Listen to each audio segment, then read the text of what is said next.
We have heard so many stories about artists being picked from the trenches by record labels having the intention of signing them.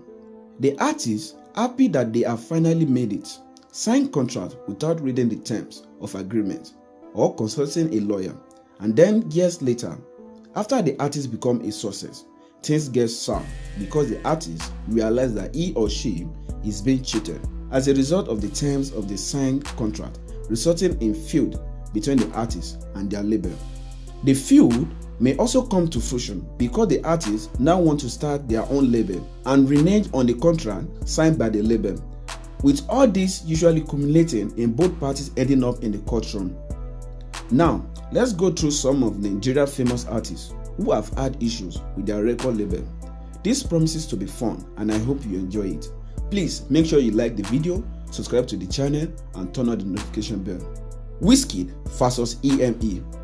Before launching his Starboy imprint, Wizkid was under bankyw EME Records. He fell out with them because of unfavorable split he was given on his contract, where he was allegedly getting 25% of his turnover. This was at the time when Wizkid was the backbone of the label and one of the biggest acts in the country. He asked for a review of contract, but an agreement wasn't reached. As a result, he left. This later led to an online splat where bankyw said he would be replaced by a better artist.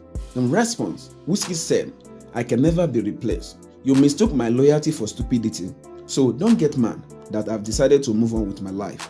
They have finally settled their beef, though there is still, at least publicly, mutual respect between them. Morgan vs Jude Okoye. In 2013, Cynthia Morgan signed a recording contract with Northside Entertainment Inc., owned by Jude Okoye. A few months later, she released two chart-topping singles, "Don't Break My Heart" and "Lead Me On," which was positively received by fans. The latter went on to be nominated for Best Reggae and Dancehall Single at the 2014 Edis.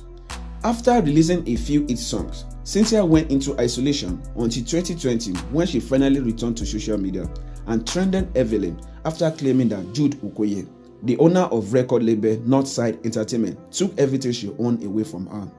The singer made this known during an Instagram live session where she stated that she lost her name, her Instagram account, due to bad contract. The singer also claimed that Okoye owed her an undisclosed amount of money.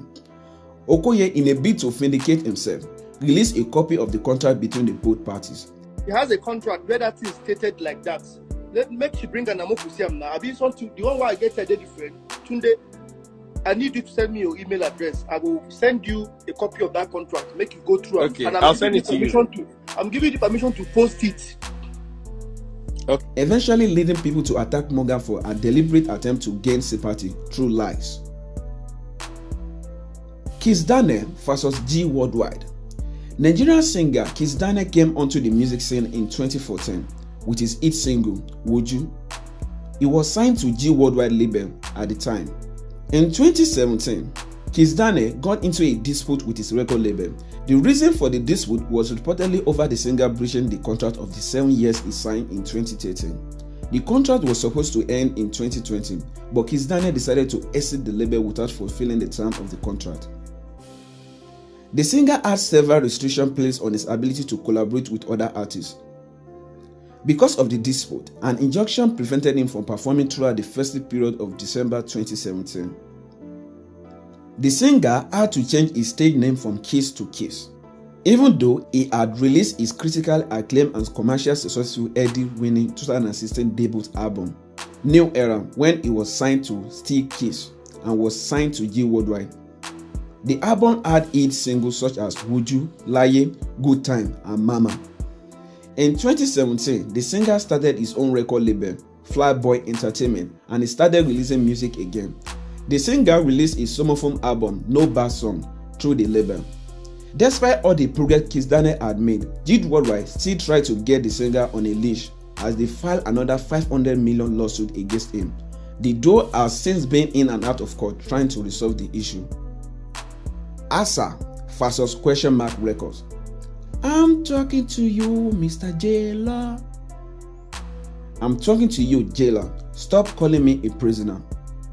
Those lyrics were meant from Kevin Luciano, CEO of the defunct Records. Asa former record label, but how things even get to this point of Asa referring to herself as a prisoner. In 2002, Asa completed in the first season of Star Quest but did not advance beyond the preliminary stage. Despite this setback, she developed a working relationship with Koban's Asuko, who became Question Mark's in-house music producer, and together they made her first major single, Eye Adaba. This launched her career and some will say Question Mark label. The relationship did not last though, allegedly threat to her life by Kevin Luciano and claiming the label was trying to sign her onto a foreign deal without her consent. Asa left them in 2006 without releasing an album. Question Mark responded to this by saying she was contractually bound to them and that they own her material. They claimed they had spent over 40 million on her, bought her a car and housed her, but were yet to get their money back.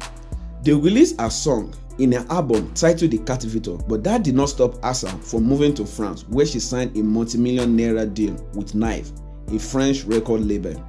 In 2007, she released her official titled debut album, and it features some of the songs in the previously released The Captivator.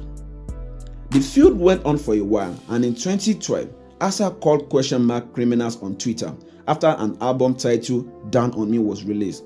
She sought legal action, and even though sales did not stop immediately, promotions for the album did not continue. Runtown vs. Eric Many Entertainment. Years before becoming a superstar, Runtown had signed a record deal with Eric Many Entertainment, owned by Prince Ukudili Umeyiora, billionaire CEO of Daily Motors, in 2014. A few years later, their relationship went sour and things escalated after his record label accused him of signing for and attending event at their back, a breach of contract. Runtown then sought to terminate his contract in May 2016 after finding the situation unfavorable.